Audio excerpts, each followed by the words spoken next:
Sunday suspense, শুধুমাত্র radio Mirchi 98.3 FM এ। It's hot.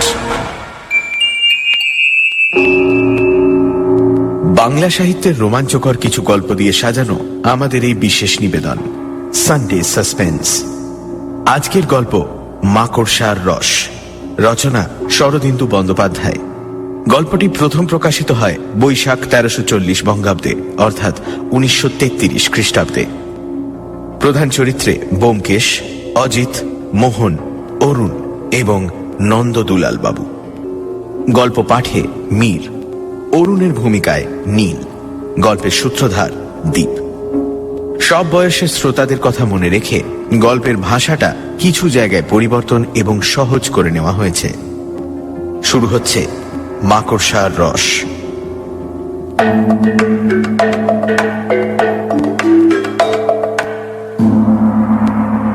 ব্যোমকেশকে একরকম জোর করে বাড়ি থেকে বার করেছিলাম। গত 1 মাস ধরে সে একটা জটিল জালিয়াতির তদন্তে মনোনিবেশ করেছিল। এক গাদা দলিলপত্র নিয়ে রাত দিন তার ভেতর থেকে অপরাধীর অনুসন্ধানে ব্যস্ত ছিল এবং রহস্য যতই ঘনীভূত হচ্ছিল ততই তার কথাবার্তা কমে আসছিল। লাইব্রেরি ঘরে বসে সমানে এই শুকনো কাগজপত্রগুলো ঘেঁটে ঘেঁটে তার শরীরও খারাপ হয়ে পড়ছে দেখেছিলাম আমি। কিন্তু সে কথার উল্লেখ করলেই সে বলতো, না বেশ তো আছি। সেদিন বিকেলে বললাম, আর তোমার কথা শোনা হবে না, চলো একটু বেরিয়ে আসা যাক। দিনের মধ্যে অন্তত 2 ঘন্টাও তো বিশ্রাম দরকার। কিন্তু নয়, চলো লেকের দিকে। 2 ঘন্টায় তোমার জালিয়াত পালিয়ে যাবে না। উফ, চলো। কাগজপত্র সরিয়ে রেখে সে বেরোলো ঠিকই, কিন্তু তার মনটা সেই অজ্ঞাত জালিয়াতের পিছু ছাড়েনি বুঝতে খুব একটা কষ্ট হলো না। লেকের ধারে বেড়াতে বেড়াতে হঠাৎ একজন বহু পুরনো কলেজের বন্ধুর সঙ্গে দেখা হয়ে গেল। অনেকদিন তাকে দেখিনি। আইএ ক্লাসে দুজনে একসঙ্গে পড়েছিলাম। তারপর সে মেডিকেল কলেজে ঢুকলো, সেই অবধি ছাড়াছাড়ি। আমি তাকে দেখে বললাম, আরে মোহন যে, এই তুমি কোত্থেকে? সে আমাকে দেখে সহর্ষে বলে উঠল, অজিত, তাই তো?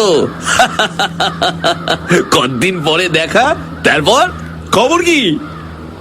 কিছুক্ষণ পরস্পরের পিঠ চাপড়াচাপড়ির পর ব্যোমকেশের সাথে পরিচয় করিয়ে দিলাম।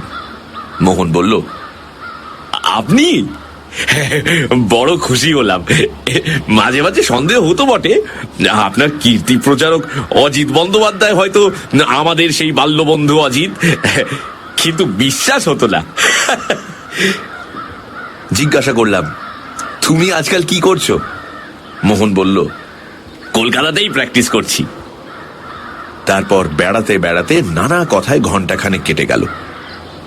লক্ষ্য করলাম সাধারণ কথাবার্তার মধ্যে মোহন 2-1 বার কি একটা বলবার জন্য মুখ খুলে আবার থেমে গেল। ব্যোমকেশও তা লক্ষ্য করেছিল, তাই একসময় অল্প হেসে বলল,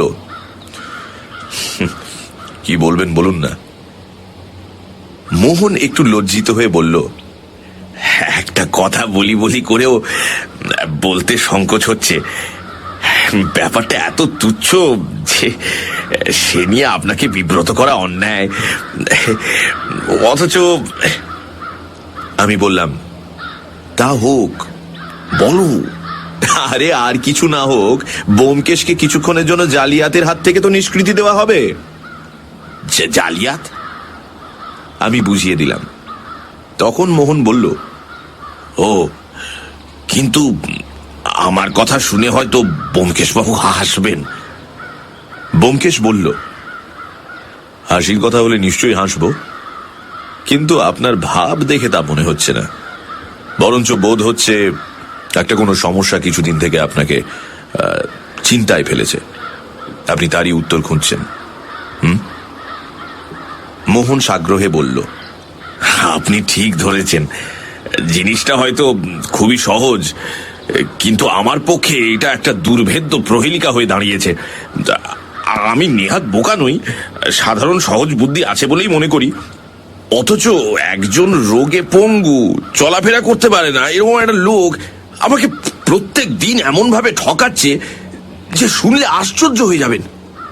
শুধু আমাকে নয়, তার সমস্ত পরিবারের তীক্ষ্ণ সতর্কতা সে সে প্রতি মুহূর্তে ব্যর্থ করে দিচ্ছে।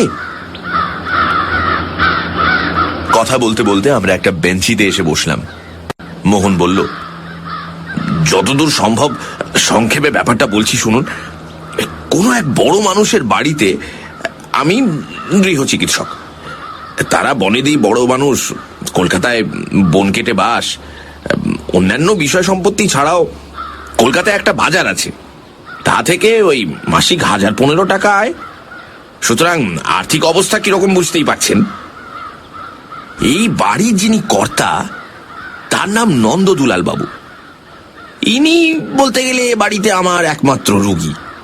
বয়সকালে ইনি এত বেশি বদখেয়ালি করেছিলেন যে 50 বছর বয়স হতে না হতেই শরীর একেবারে ভেঙে পড়েছে। মানে বাতে পঙ্গু, আরো কত রকম ব্যাধি যে তার শরীরে আশ্রয় করে আছে তা গুণে শেষ করা যায় না। তাছাড়া পক্ষাঘাতের লক্ষণও ক্রমে দেখা দিচ্ছে।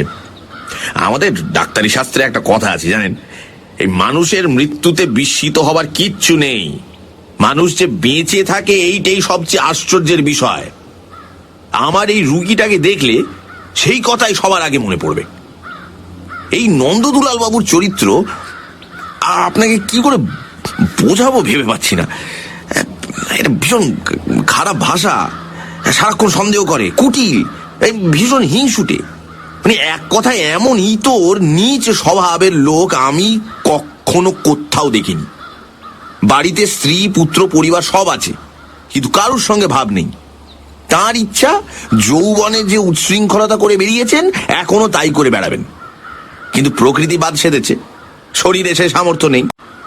এই জন্য পৃথিবী শুদ্ধ লোকের ওপর দারুণ রাগ আর ঈর্ষা, যেন তার এই অবস্থার জন্য তারাই দায়ী। সারাক্ষণ ছল খুঁজে বেড়াচ্ছে কি করে কাকে জব্দ করবে। এমন লোক, শরীরের শক্তি নেই, বুকের গোলমালও আছে, তাই ঘর ছেড়ে বেরোতে পারে না। নিজের ঘরে বসে বসে কেবল বিশ্ব ব্রহ্মাণ্ডের ওপর কদর্য কুৎসিত গালাগাল বর্ষণ করে, আর দিস্তে দিস্তে কাগজে সারাক্ষণ কি সব লিখে চলেছেন। তার এক খেয়াল যে তিনি একজন অদ্বিতীয় সাহিত্যিক, তাই কখনো লাল কালিতে কখনো কালো কালিতে এন্তার লিখে যাচ্ছেন। আর সম্পাদকের উপর ভয়ঙ্কর রাগ, তার বিশ্বাস সম্পাদকরা কেবল শত্রুতা করেই তার লেখা ছাপছে না। আমি কৌতূহলী হয়ে জিজ্ঞেস করলাম, কি লেখেন? গল্প কিংবা আত্মচরিত্রও বলতে পারো।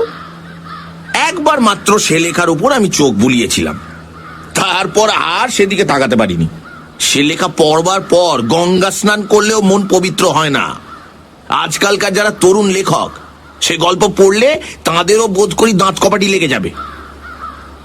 ব্যোমকেশ কিছুটা হেসে বলল, চরিত্রটি যেন চোখের সামনে দেখতে পাচ্ছি, কিন্তু সমস্যাটি কি? মোহন আমাদের দুজনকে 2টি সিগারেট দিয়ে একটি নিজে ধরিয়ে বলল,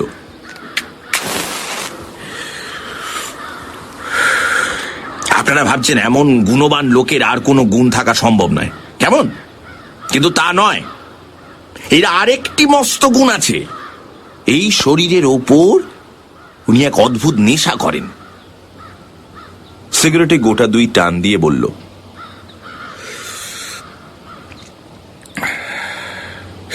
ব্যোমকেশ বাবু, আপনি তো এই কাজের কাজী।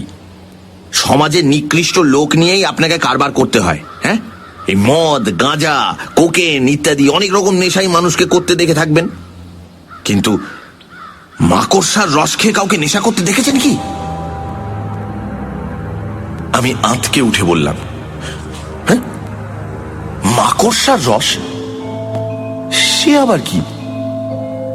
মোহন বলল, এক জাতীয় মাকড়সা আছে যার শরীর থেকে এই বিভৎস বিষাক্ত রস পিষে বার করে নেওয়া হয়।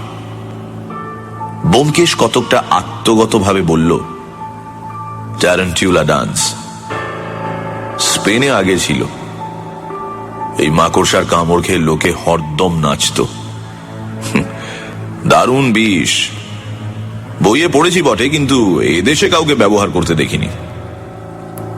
মোহন বলল, ঠিক বলেছেন, ট্যারান্টুলা। সাউথ আমেরিকার স্প্যানিশ এক জাতির মধ্যে এই নেশার খুব প্রচলন।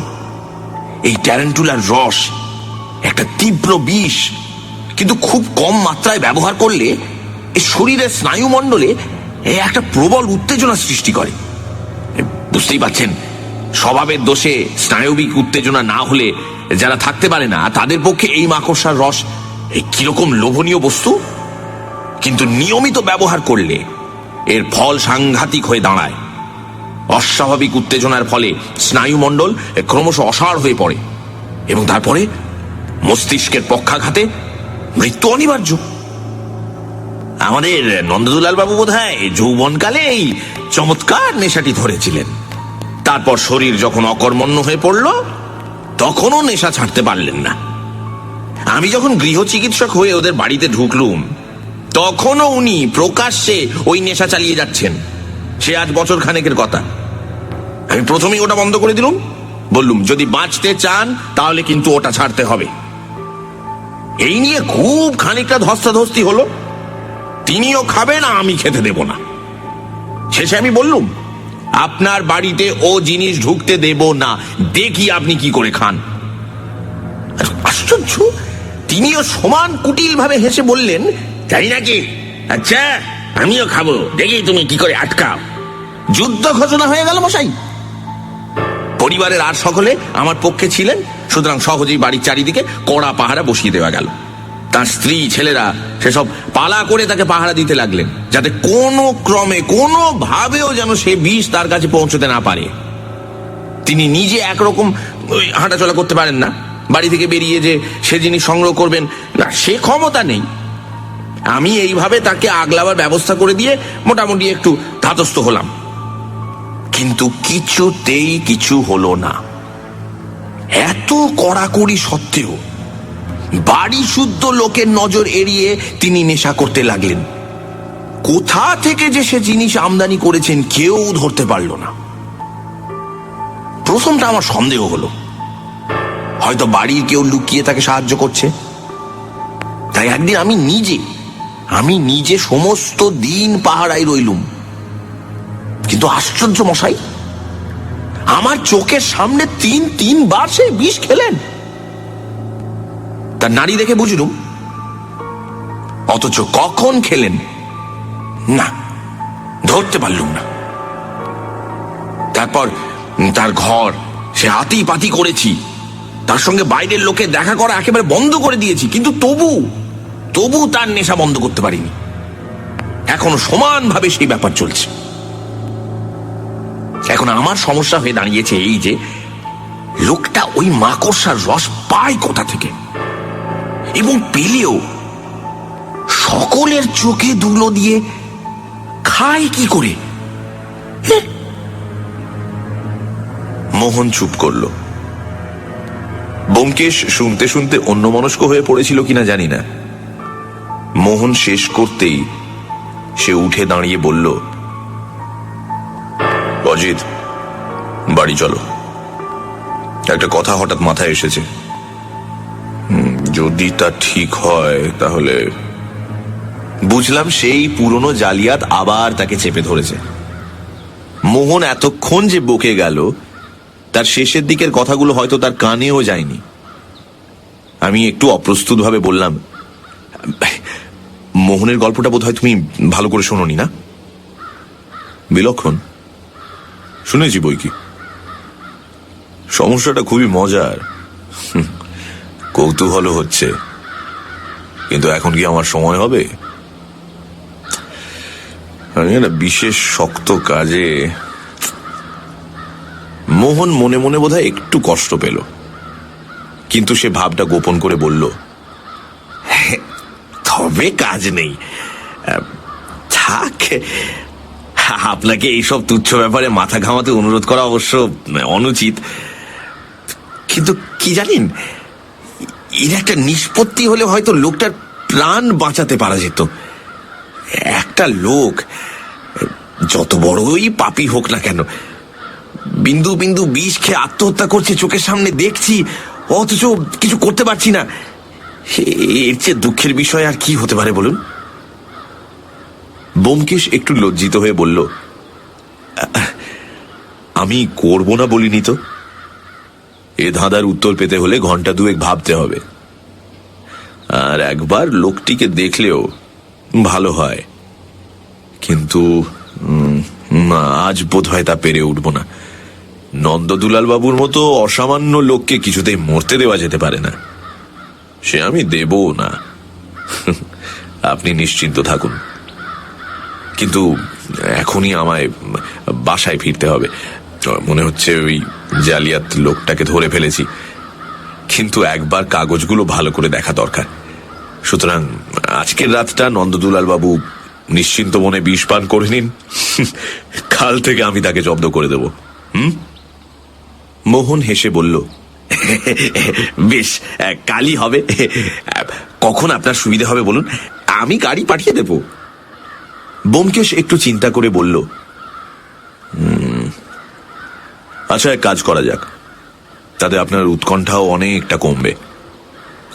অজিত আজ আপনার সঙ্গে গিয়ে দেখে শুনে আসুক, তারপর ওর মুখে সব কথা শুনে আজ রাতেই কিংবা কাল সকালে আমি আপনার ধাঁধার উত্তর দিয়ে দেব, কেমন? ব্যোমকেশের বদলে আমি যাব, এতে মোহনের মুখে যে নিরাশার ভাব ফুটে উঠল তা কারু চোখ এড়ায়নি। ব্যোমকেশ তা দেখে হেসে বলল, আপনার বাল্য বন্ধু বলেই বোধহয় অজিতের ওপর আপনার তেমন ইয়ে নেই। কিন্তু হতাশ হবেন না, সৎসঙ্গে পড়ে ওর বুদ্ধি এখন এমনই ভীষণ তীক্ষ্ণ হয়ে উঠেছে যে তার দু একটা দৃষ্টান্ত শুনলে আপনি অবাক হয়ে যাবেন। হয়তো ও নিজেই আপনার এই ব্যাপারের সমস্ত রহস্যের উন্মোচন করে দেবে, আমাকে দরকারও পড়ল না। এত বড় সুপারিশেও মোহন বিন্দু মাত্র উৎসাহিত হল না। রুই কাতলা ধরবার আশায় ছিপ ফেলে যারা সন্ধেবেলা পুঁটি মাছ ধরে বাড়ি ফেরেন তাদের মতো মুখ করে সে বলল, অজিতই চলুক তাহলে, কিন্তু ও যদি না পারে। হ্যাঁ রে বাবা, হ্যাঁ, সে আর বলতে, তখন তো আমি আছি। ব্যোমকেশ আমাকে আড়ালে ডেকে নিয়ে বলল, সব জিনিস ভালো করে লক্ষ্য করো, আর চিঠিপত্র কি আসে খোঁজ নিও। এই বলে সে হাঁটা দিল। সানডে সাসপেন্স, শুধুমাত্র রেডিও মির্চি 98.3 FM এ। It's hot. গল্পের পরবর্তী অংশ ব্রেকের পর।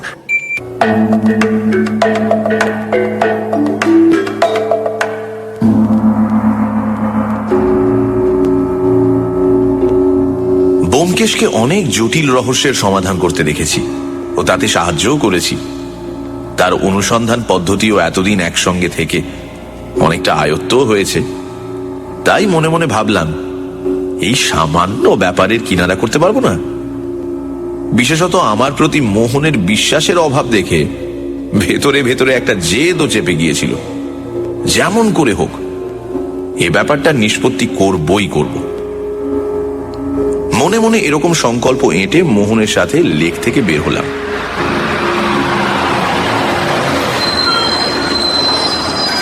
বাসে চেপে যখন নির্দিষ্ট স্টপে পৌঁছলাম তখন সন্ধে পার হয়ে গেছে, রাস্তার গ্যাসও জ্বলে গেছে। মোহন পথ দেখিয়ে নিয়ে চলল। সার্কুলার রোড থেকে একটা গলি ধরে কিছু দূর এগোতেই সামনে একটা লোহার রেলিং যুক্ত বড় বাড়ি দেখিয়ে মোহন বলল, এই বাড়ি। দেখলাম সেকেলে ধরনের পুরনো বাড়ি। সামনে লোহার ফটকে টুল পেতে দারোয়ান বসে আছে। মোহনকে দেখে সেলাম করে পথ ছেড়ে দিল, কিন্তু আমার প্রতি সন্দেহের চোখে তাকিয়ে রইল। बाबूजी आपको भीतर जाना। মোহন হেসে বলল, ভয় নেই দারোয়ান, উনি আমার বন্ধু। बहुत खूब। দারোয়ান সরে দাঁড়ালো। আমরা বাড়ির সামনের উঠোনে প্রবেশ করলাম। উঠোন পেরিয়ে বারান্দায় উঠতেই ভেতর থেকে একটি 20-22 বছরের যুবক বের হয়ে এলো। বলল, কে?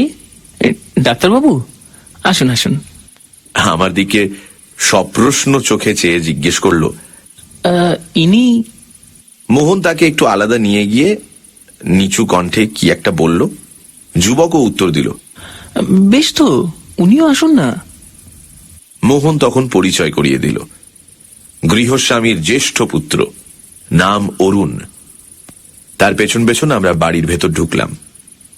দুটো ঘর পেরিয়ে 3 নম্বর ঘরের বন্ধ দরজায় করাঘাত করতেই ভেতর থেকে একটা ঝোগরুটে ভাঙা কণ্ঠস্বর শোনা গেল। কে কে তুমি? এখন আমায় বিরক্ত করো না, আমি লিখছি। অরুণ বলল, বাবা, ডাক্তারবাবু এসেছেন। এই অভয়, দরজা খোল। একটি 18-19 বছর বয়সের যুবক, বোধহয় গৃহস্বামীর দ্বিতীয় পুত্র, সে দরজা খুলে দিল। আমরা সকলে ঘরে ঢুকলাম। অরুণ চুপি চুপি অভয়কে জিজ্ঞেস করল। খেয়েছেন? অভয় ম্লান ভাবে ঘাড় নাড়ল। ঘরে ঢুকেই প্রথমেই চোখে পড়ল ঘরের মাঝখানে খাটের ওপর বিছানা পাতা রয়েছে এবং সেই বিছানায় বালিশে ঠেস দিয়ে বসে ডান হাতে কলম ধরে অতি শীর্ণকায় নন্দদুলাল বাবু ক্রুদ্ধ, সে একেবারে লাল চোখে আমাদের দিকে চেয়ে আছেন। মাথার ওপর উজ্জ্বল বৈদ্যুতিক আলো জ্বলছিল, আর একটা টেবিল ল্যাম্প খাটের ধারে উঁচু একটা টেবিলের উপর রাখা। তাই লোকটির সমস্ত চেহারা, সমস্ত শরীর ভালো করে দেখতে পেলাম। তার বয়স বোধ করি 50-এর নিচেই, কিন্তু মাথার চুল সমস্ত পেকে গেছে, একটা শ্রীহীন পাশুটে বর্ণ ধারণ করেছে। হাড় চওড়া, ধারালো মুখে মাংসের লেশ মাত্র নেই। হাঁটুর হাড় দুটো যেন চামড়া ভেদ করে বাইরে বেরোবার চেষ্টা করছে। পাতলা চ্যাপ্টা নাকটা মুখের উপর ঝুলে পড়েছে। চোখ দুটো কোনো অস্বাভাবিক উত্তেজনার ফলে অত্যন্ত উজ্জ্বল হয়ে উঠেছে, কিন্তু উত্তেজনার অবসানে আবার যে তারা মাছের চোখের মতো ভাবলেশহীন হয়ে পড়বে, সেটাও চোখ দেখে বোঝা যায়। নিচের ঠোঁটটা কিরকম যেন ঝুলে পড়েছে। মানে সব মিলিয়ে মুখের ওপর একটা সাংঘাতিক রাগ, বিরক্তি যেন রেখায় রেখায় চিহ্নিত হয়ে আছে। কিছুক্ষণ এই প্রেতাকৃতি লোকটির দিকে বিস্মিতভাবে চেয়ে থেকে দেখলাম তার বাঁ হাতটা থেকে থেকে কেঁপে উঠছে, যেন সেটা স্বাধীনভাবে দেহ থেকে সম্পূর্ণ আলাদা হয়ে নাচ শুরু করে দিচ্ছে। মৃত ব্যাঙের দেহ তড়িৎ সংস্পর্শে চমকে উঠতে যারা দেখেছেন, তারা বোধ করি এই স্নায়ু নৃত্য কিছুটা আন্দাজ করতে পারবেন। নন্দদুলাল বাবুও বিষ দৃষ্টিতে আমার দিকে তাকিয়েছিলেন। সেই ভাঙা অথচ তীব্র স্বরে বলে উঠলেন, ডাক্তার, এ আবার কাকে নিয়ে এসেছো এখানে? কি চায় লোকটা? যেতে বলো, যেতে বলো। হ্যাঁ? মোহন চোখের একটা ইশারা করে আমাকে জানালো যে আমি যেন গৃহস্বামীর এরকম কথাবার্তায় কিছু মনে না করি। তারপর খাটের ওপর থেকে ছড়ানো ছেটানো কাগজগুলো সরিয়ে খাটের পাশে রেখে রোগীর নাড়ি হাতে নিয়ে স্থির হয়ে দেখতে লাগলো। নন্দদুলাল বাবু মুখে একটা বিকৃত হাসি নিয়ে একবার আমার দিকে, একবার ডাক্তারের দিকে তাকাতে লাগলেন। বাঁ হাতটা ঠিক তেমনই নৃত্য করতে লাগলো। শেষে হাত ছেড়ে দিয়ে মোহন বলল, আবার খেয়েছেন? বেশ করেছি, খেয়েছি। কার বাবার কি? হ্যাঁ? মোহন ঠোঁট কামড়ে বলল, এতে নিজেরই কেবল ক্ষতি করছেন, আর কারণ নয়। কিন্তু সে তো আপনি বুঝবেন না, বোঝবার ক্ষমতাই নেই। ওই বিষ খেয়ে খেয়ে মস্তিষ্কে তো দফা রফা করে ফেলেছেন। নন্দদুলাল বাবু মুখের একটা পৈশাচিক বিকৃতি করে বললেন, তাই নাকি ইয়ার? হ্যাঁ, মস্তিষ্কের দফা রফা করে ফেলেছি। কিন্তু তোমার ঘটে তো অনেক বুদ্ধি আছে, হ্যাঁ? তবে ধরতে পারছো না কেন? বলি চারদিকে তো সেপাই বসিয়ে দিয়েছো, কই ধরতে পারলে? ধরতে পারলে না।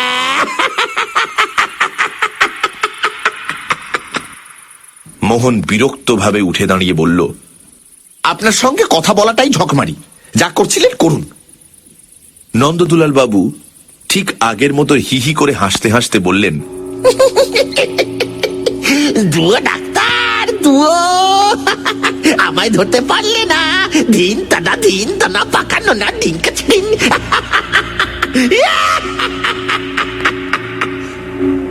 সঙ্গে সঙ্গে দুই হাতের বুড়ো আঙুল তুলে ডাক্তারকে দেখিয়ে সেগুলো নাড়তে লাগলেন।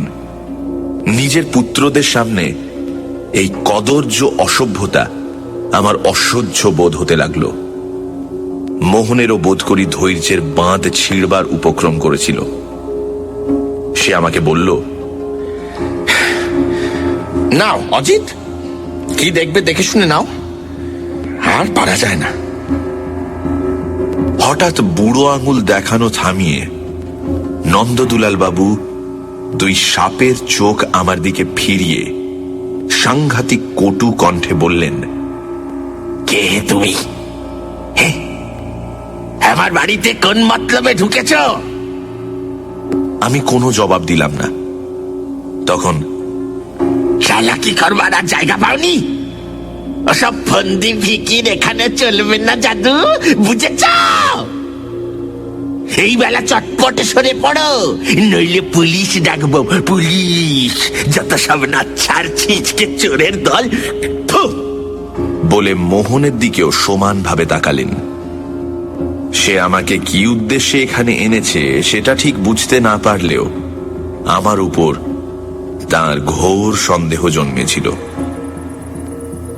অরুণ লজ্জিতভাবে আমার কানে কানে বলল, ওর কথায় কান দেবেন না, ওটা খেলে ওর আর জ্ঞান বুদ্ধি থাকে না। মনে মনে ভাবলাম, কি ভয়ঙ্কর এই বিষ, যা মানুষের সমস্ত গোপন দুষ্প্রবৃত্তিকে এমন উগ্রভাবে প্রকট করে তোলে। যে ব্যক্তি জেনে শুনে এটা খায়, সে যে নৈতিকভাবে কতটা নিচে নেমে গেছে সেটাই বা মাপে কার সাধ্য? ব্যোমকেশ বলেছিল সব দিক ভালো করে লক্ষ্য করতে। তাই যতদূর সম্ভব তাড়াতাড়ি ঘরের চতুর্দিক ঘুরে ঘুরে দেখে নিলাম। ঘরটা বেশ বড়, আসবাবপত্র খুব একটা বেশি নেই। একটা খাট, গোটা 2-3 চেয়ার, একটা আলমারি ও একটা তেপায়া টেবিল। এই টেবিলের ওপর ল্যাম্পটা রাখা আছে এবং তারই পাশে কয়েক দিস্তা সাদা কাগজ এবং অন্যান্য লেখার সরঞ্জাম। লিখিত কাগজপত্রগুলো অগোছালোভাবে চারিদিকে ছড়ানো। আমি একটা কাগজ তুলে নিয়ে কয়েক লাইন পড়েই শিউরে উঠে রেখে দিলাম। মোহন যা বলেছিল তা অক্ষরে অক্ষরে সত্যি। এ লেখা পড়লে ফরাসি বস্তুতান্ত্রিক এমিল জোলারও বোধহয় গা ঘিন ঘিন করত। শুধু তাই নয়, লেখার বিশেষ রসালো জায়গাগুলিতে লাল কালির দাগ দিয়ে লেখক মহাশয় সেদিকে দৃষ্টি আকর্ষণের ব্যবস্থা পর্যন্ত করে দিয়েছেন।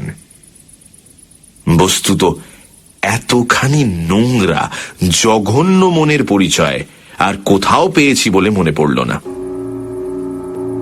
নন্দদুলাল বাবুর দিকে একটা ঘৃণা ভরা দৃষ্টি নিক্ষেপ করে দেখলাম তিনি আবার লেখায় মন দিয়েছেন। পার্কারের কলম দ্রুত বেগে ছুটে চলেছে কাগজের ওপর। পাশের টেবিলে দোয়াত্তানিতে আর একটা মেটে লাল রঙের পার্কারের ফাউন্টেন পেন রাখা আছে। লেখা শেষ হলেই বোধ করি দাগ দেওয়া আরম্ভ হবে। হলো তাই। পাতাটা শেষ হতেই নন্দদুলাল বাবু কালো কলম রেখে লাল কলমটা তুলে নিলেন। আঁচড় কেটে দেখলেন কালি ফুরিয়ে গেছে। তখন টেবিলের ওপর থেকে লাল কালির চ্যাপটা শিশি নিয়ে তাতে কালি ভরলেন তারপর গম্ভীরভাবে নিজের লেখার মণিমুক্তাগুলি চিহ্নিত করতে লাগলেন। আমি মুখ ফিরিয়ে নিয়ে ঘরের অন্যান্য জিনিস দেখতে লাগলাম। আলমারিটাতে কিছু ছিল না, শুধু কতকগুলো অর্ধেক ওষুধের শিশি পড়েছিল। মোহন বলল সেগুলি তারই দেওয়া। ঘরে দুটি জানলা, দুটি দরজা। একটি দরজা দিয়ে আমরা ভেতরে ঢুকে এসেছিলাম, অন্যটি সম্বন্ধে জিজ্ঞেস করে জানলাম ওদিকে স্নানের ঘর ইত্যাদি আছে। সে ঘরটাও দেখলাম, বিশেষ কিছু নেই। কয়েকটা কাঁচা কাপড়, তোয়ালে, তেল, সাবান, মাজন ইত্যাদি রয়েছে। জানলা দুটো সম্বন্ধে অনুসন্ধান করে জানা গেল বাইরের সাথে ওদের কোনো যোগ নেই, তাছাড়া অধিকাংশ সময়ই বন্ধ থাকে। ব্যোমকেশ থাকলে কিভাবে অনুসন্ধান করত তা কল্পনা করবার চেষ্টা করলাম, কিন্তু কিছুই ভেবে পেলাম না। দেয়ালে টোকা মেরে দেখব কিনা ভাবছি, হয়তো কোথাও গুপ্ত দরজা আছে। এমন সময় চোখে পড়ল দেয়ালে একটা তাকের উপর একটি চাঁদির আতরদানি রয়েছে। আগ্রহের সঙ্গে সেটাকে পরীক্ষা করলাম। তার মধ্যে খানিকটা তুলো আর খোপে খোপে আতর রয়েছে। চুপি চুপি অরুণকে জিজ্ঞাসা করলাম, উনি আতর মাখেন নাকি? সে অনিশ্চিতভাবে মাথা নেড়ে বলল, কি জানি, বোধ হয় না, মাখলে গন্ধ পাওয়া যেত। এটা কতদিন এ ঘরে আছে? তা বরাবরই আছে, বাবাই ওটা আনিয়ে ঘরে রেখেছিলেন। ঘাড় ফিরিয়ে দেখলাম লেখা বন্ধ করে নন্দদুলাল বাবু এদিকেই তাকিয়ে আছেন। মনটা উত্তেজিত হয়ে উঠল। খানিকটা তুলো আতরে ভিজিয়ে পকেটে পুরে নিলাম। তারপর ঘরের চারিদিকে একবার শেষবারের মতন দেখে পেরিয়ে এলাম। নন্দদুলাল বাবুর দৃষ্টি আমায় অনুসরণ করল। দেখলাম তার মুখে সেই শ্লেষপূর্ণ কদর্য হাসিটা লেগে রয়েছে। বাইরে এসে আমরা বারান্দায় বসলাম। আমি বললাম, এখন আপনাদের কয়েকটা প্রশ্ন করতে চাই, কোনো কথা গোপন না করে উত্তর দেবেন। অরুণ বলল, বেশ, জিজ্ঞাসা করুন। আমি বললাম, আপনারা ওকে সবসময় নজরবন্দি করে রেখেছেন? কে কে পাহারা দেয়? আমি, অভয় আর মা পালা করে ওর কাছে থাকি। চাকর বাকর বা অন্য কাউকে কাছে যেতে দিই না। ওকে কখনো ও জিনিস খেতে দেখেছেন? না, মুখে দিতে দেখিনি, তবে খেয়েছেন তা জানতে পেরেছি। জিনিসটা চেহারা কিরকম কেউ দেখেছেন?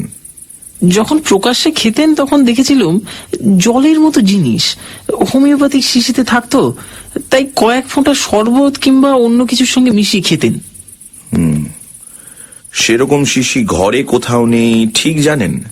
ঠিক জানি, আমরা তন্ন তন্ন করে খুঁজেছি। তাহলে নিশ্চয়ই বাইরে থেকে আসে।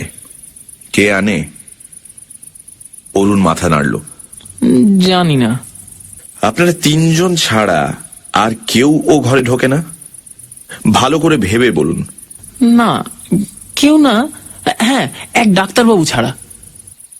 আমার জেরা ফুরিয়ে গেল। আর কি জিজ্ঞাসা করব?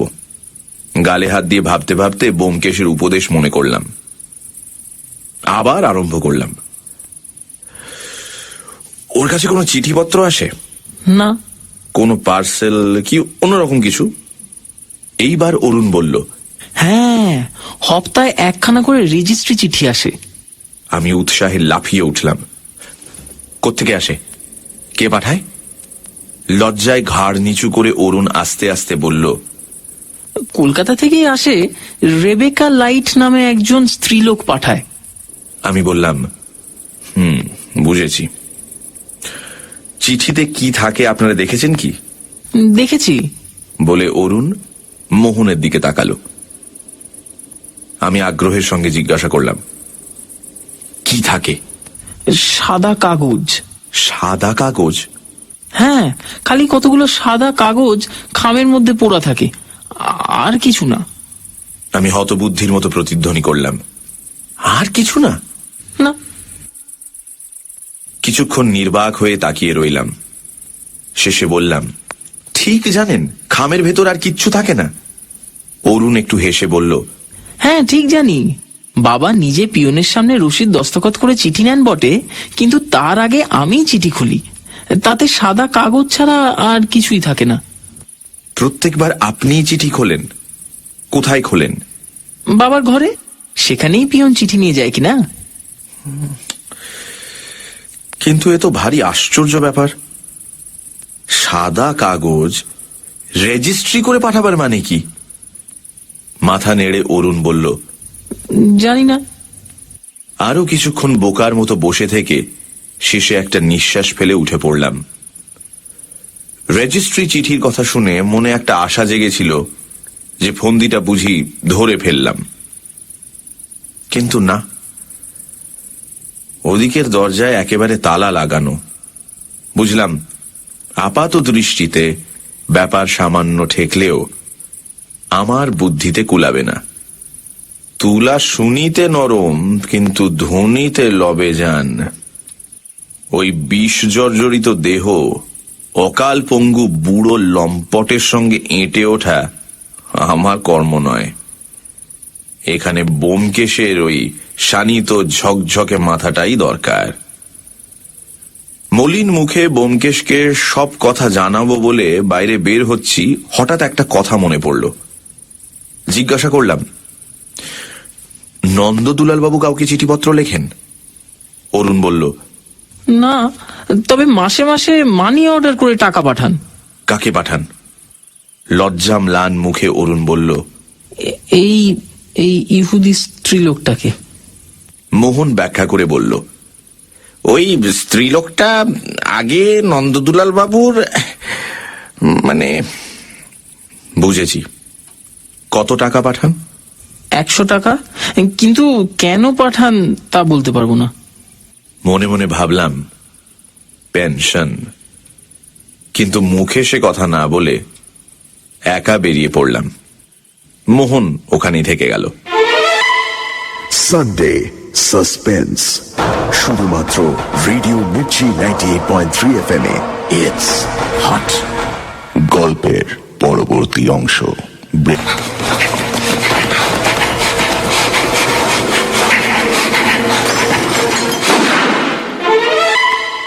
সানডে সাসপেন্স, শুধুমাত্র রেডিও মির্চি 98.3 FM এ। It's hot.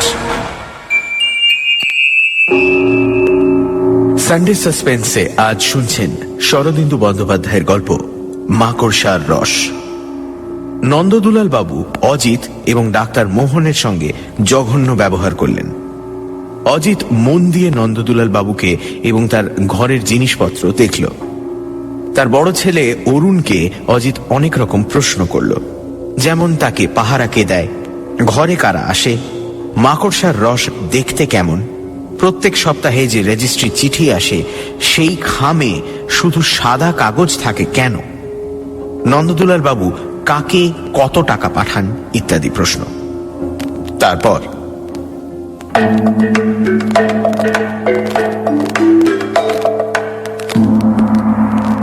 বাসায় পৌঁছতে রাত 8টা বাজল। ব্যোমকেশ লাইব্রেরি ঘরে ছিল। দরজায় ধাক্কা দিতেই কবাট খুলে বলল, কি খবর? সমস্যা ভঞ্জন হলো? না। আমি ঘরে ঢুকে একটা চেয়ারে বসে পড়লাম। এরই মধ্যে ব্যোমকেশ একটা মোটা লেন্স নিয়ে একখণ্ড কাগজ পরীক্ষা করছিল। এখন আবার যন্ত্রটা তুলে নিল। তারপর আমার দিকে একটা তীক্ষ্ণ দৃষ্টি নিক্ষেপ করে বলল, ব্যাপার কি? এত শৌখিন হয়ে উঠলে কবে থেকে? আতর মেখেছ যে? মাখিনি, নিয়ে এসেছি। তাকে আদ্যপান্ত সমস্ত বিবরণ বর্ণনা করে শোনালাম। সেও মনে করি মন দিয়েই শুনল। সব শেষে বললাম, আমার দ্বারা তো হলো না ভাই, এখন দেখো তুমি যদি কিছু করতে পারো। তবে আমার মনে হয় এই আতরটা অ্যানালাইজ করলে কিছু একটা পাওয়া যেতে পারে। কি পাওয়া যাবে? মাকড়সার রস। ব্যোমকেশ আমার হাত থেকে তুলোটা নিয়ে শুঁকতে লাগলো। চমৎকার গন্ধ, খাঁটি অম্বুরি আতর। তুলোটা হাতের চামড়ার উপর ঘষতে ঘষতে বলল, কি বলছিলে? কি পাওয়া যেতে পারে? আমি একটু ইতস্তত করে বললাম, হয়তো নন্দদুলাল বাবু এই আতর মাখবার ছল করে। বোমকেশ হেসে উঠল। 1 মাইল দূর থেকে যার গন্ধ পাওয়া যায় সে জিনিস কেউ লুকিয়ে ব্যবহার করতে পারে? নন্দদুলাল বাবু যে আতর মাখেন তার কোনো প্রমাণ পেয়েছ? তা পাইনি বটে, কিন্তু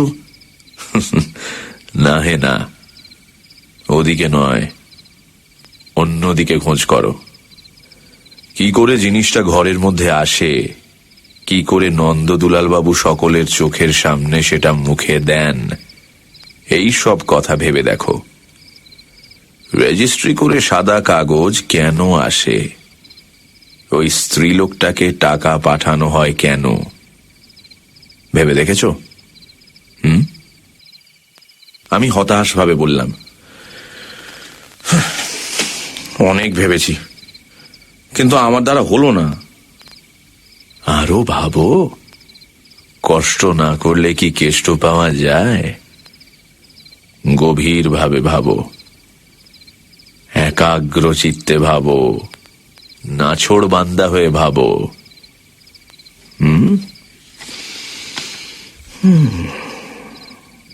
বলে সে আবার লেন্সটা হাতে তুলে নিল।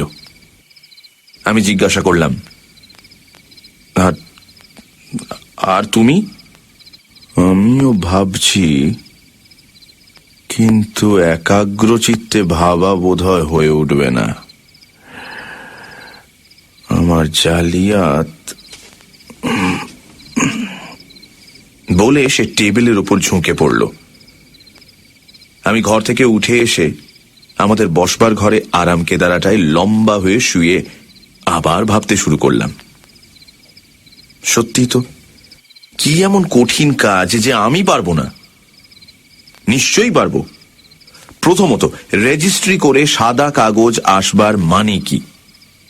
অদৃশ্য কালি দিয়ে তাতে কিছু লেখা থাকে? আচ্ছা, যদি তাই থাকে, তাতে নন্দদুলাল বাবুর কি সুবিধে হয়? জিনিসটা তো তার কাছে পৌঁছতে পারে না। আচ্ছা, ধরে নেওয়া যাক জিনিসটা কোনো ক্রমে বাইরে থেকে ঘরের ভেতর এসে পৌঁছলো, কিন্তু সেটা নন্দদুলাল বাবু রাখেন কোথায়?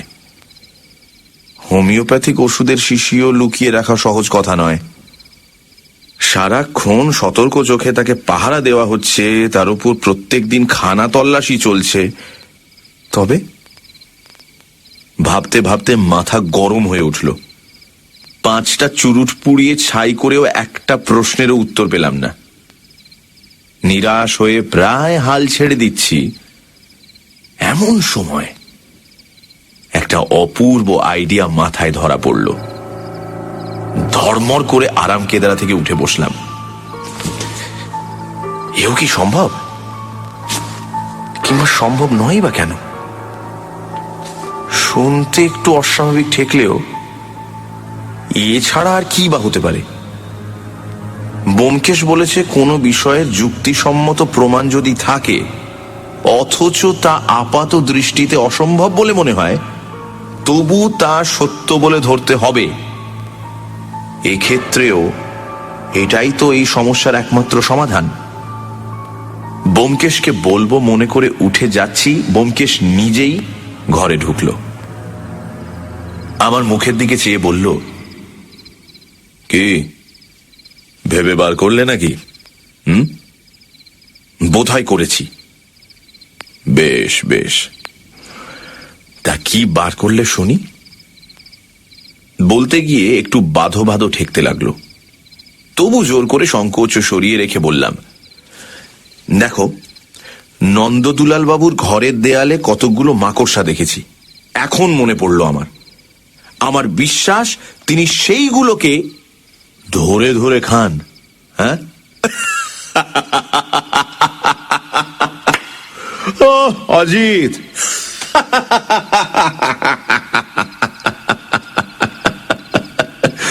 অজিত, তুমি একেবারে একটি জিনিয়াস, তোমার জোড়া নেই। দেয়ালের মাকড়সা ধরে ধরে খেলে নেশা হবে না ভাই, সারা গায়ে ঘা ফুটে বেরোবে, বিষের ঘা, বুঝলে? আমি রেগে গিয়ে বললাম, বেশ, তবে তুমি বলো। ব্যোমকেশ চেয়ারে বসে টেবিলের উপর পা তুলে দিল, অলস ভাবে একটা চুরুট ধরাতে ধরাতে বলল, সাদা কাগজ ডাকে কেন আসে বুঝতে পেরেছ? না।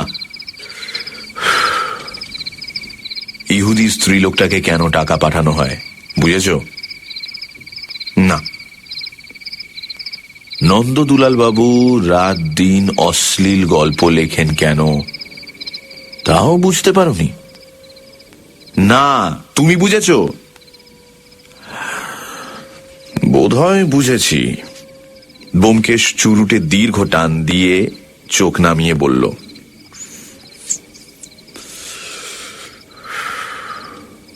কিন্তু একটা বিষয় নিঃসন্দেহভাবে না জানা পর্যন্ত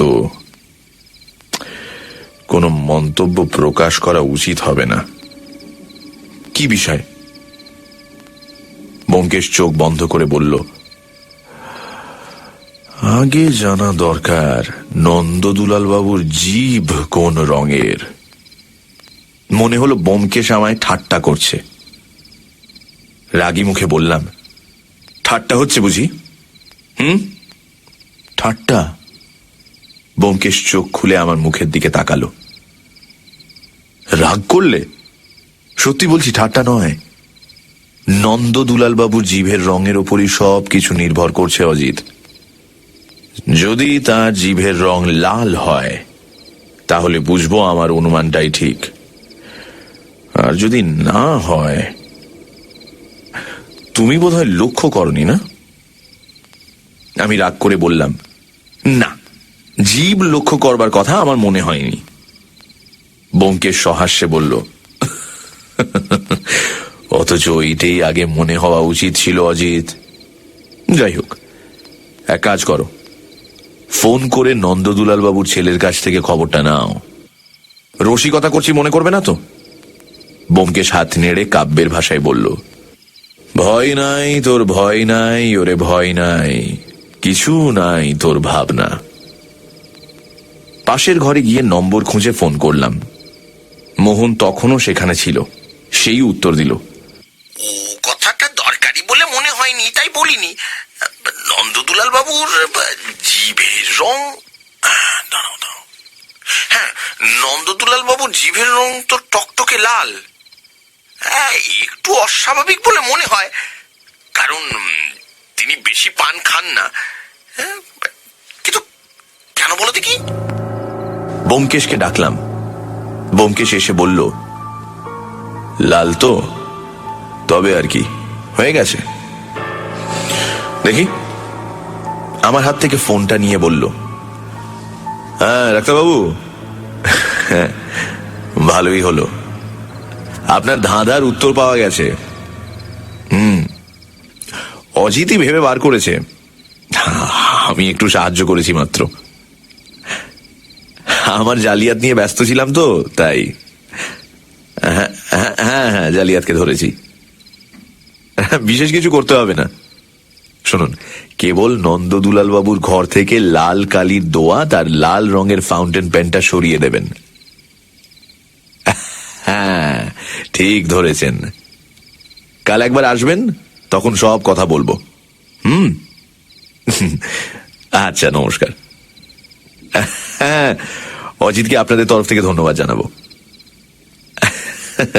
বলেছিলাম কিনা যে ওর বুদ্ধি আজকাল ভীষণ ধারালো হয়ে উঠেছে। রাখলাম। হাসতে হাসতে ব্যোমকেশ ফোনটা রেখে দিল। বসবার ঘরে ফিরে এসে লজ্জিত মুখে বললাম, অল্প অল্প কিছু বুঝতে পারছি, কিন্তু তুমি সব কথা পরিষ্কার করে বলো তো, কেমন করে বুঝলে? ঘড়ির দিকে একবার তাকিয়ে ব্যোমকেশ বলল, খাবার সময় হয়ে এলো, এখনই পুঁটিরাম ডাকতে আসবে। আচ্ছা, চটপট বলে নিচ্ছি, শোনো। প্রথম থেকেই তুমি ভুল পথে যাচ্ছিলে। দেখতে হবে জিনিসটা ঘরের মধ্যে প্রবেশ করে কি করে। তার নিজের হাত পা তো নেই, সুতরাং কেউ তাকে নিশ্চয়ই নিয়ে আসে। কে এসে? ঘরের মধ্যে 5 জন লোক ঢুকতে পায়, ডাক্তার, 2 ছেলে, স্ত্রী এবং আরো একজন। প্রথম 4 জন বিষ খাওয়াবে না, এটা নিশ্চিত। অতএব এ পঞ্চম ব্যক্তির কাজ। পঞ্চম ব্যক্তি কে? পঞ্চম ব্যক্তি হচ্ছে পিয়ন। সে হপ্তায় একবার সই করানোর জন্য নন্দদুলাল বাবুর ঘরে ঢোকে, ঠিক? সুতরাং তার মারফতে এই জিনিসটা ঘরে ঢোকে। কিন্তু খামের মধ্যে তো সাদা কাগজ ছাড়া আর কিছুই থাকে না।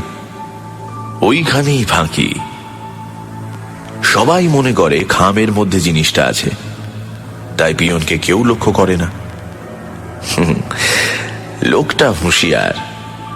সে অনায়াসে লাল কালির দোয়াত বদলে দিয়ে চলে যায়। রেজিস্ট্রি করে সাদা কাগজ পাঠাবার উদ্দেশ্য হচ্ছে কোন ক্রমে পিয়নকে নন্দদুলাল বাবুর ঘরে ঢোকবার সুযোগ দেওয়া। তারপর তুমি আরেকটা ভুল করেছিলে। ইহুদি স্ত্রীলোকটাকে টাকা পাঠানো হয়, পেনশন স্বরূপ নয়। ওই প্রথাটা কোথাও প্রচলিত নেই। টাকা ওষুধের দাম। ওই মহিলাই পিয়নের হাতে ওষুধ সরবরাহ করে। তাহলে দেখো, ওষুধ নন্দদুলাল বাবুর হাতের কাছে এসে পৌঁছলো, কেউ জানতে পারল না।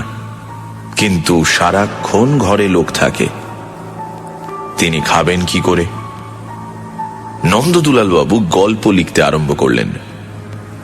সর্বদাই হাতের কাছে লেখার সরঞ্জাম রয়েছে, তাই উঠে গিয়ে খাবারও কোনো প্রয়োজন নেই। খাটের উপর বসেই সে কাজ সেরে নেওয়া যায়। তিনি কালো কলম দিয়ে গল্প লিখছেন, লাল কলম দিয়ে তাতে দাগ দিচ্ছেন, আর একটু ফাঁক পেলেই কলমের নিবটি চুষে নিচ্ছেন। কালি ফুরিয়ে গেলে আবার ফাউন্টেন পেন ভরে নিচ্ছেন। জিভের রং লাল কেন এখন বুঝতে পারছো অজিত? কিন্তু লালই যে হবে তা বুঝলে কি করে? কালো তো হতে পারত। হায় হায় হায়, এটা বুঝলে না? কালো কালি যে বেশি খরচ হয়। নন্দদুলাল বাবু ওই অমূল্য ধনটি কি বেশি খরচ করতে দিতে পারেন? তাই লাল কালির ব্যবস্থা। বুঝেছি। এত সহজ? সহজ তো বটেই, কিন্তু যে লোকের মাথা থেকে এই সহজ বুদ্ধিটি বেরিয়েছে তার মাথাটা অবহেলার বস্তু নয়। এত সহজ বলেই তোমরা ধরতে পারছিলে না। তুমি ধরলে কি করে? খুব সহজে। এ ব্যাপারে 2টো জিনিস সম্পূর্ণ নিরর্থক বলে মনে হয়। 1, রেজিস্ট্রি করে সাদা কাগজ আসা। 2, নন্দদুলাল বাবুর গল্প লেখা। এই 2টোর সত্যিকার কারণ খুঁজতে গিয়েই আসল কথাটা বেরিয়ে পড়ল। পাশের ঘরে ঝনঝন করে টেলিফোনের ঘন্টি বেজে উঠল। আমরা দুজনেই তাড়াতাড়ি উঠে গেলাম। ব্যোমকেশ ফোন ধরে জিজ্ঞাসা করল, হ্যাঁ, কে আপনি? ও ডাক্তারবাবু, হ্যাঁ, কি খবর? নন্দদুলাল বাবু চেঁচামেচি করছেন, হাত পা ছুঁড়ছেন? তা হোক, তা হোক, না, তাতে কোনো ক্ষতি হবে না। হ্যাঁ, কি বললেন? অজিতকে গালাগাল দিচ্ছেন সকার বকার তুলে? ভারী অন্যায়, ভারী অন্যায়। কিন্তু যখন তার মুখ বন্ধ করা যাচ্ছে না তখন আর উপায় কি? অজিত অবশ্য ওসব গ্রাহ্য করে না। হ্যাঁ হ্যাঁ, অবিমিশ্র প্রশংসা যে পৃথিবীতে পাওয়া যায় না সেটা অজিত জানে। মধু ও হুল, কমলে কণ্টক, এটা হলো জগতের নিয়ম ডাক্তারবাবু। আচ্ছা, নমস্কার।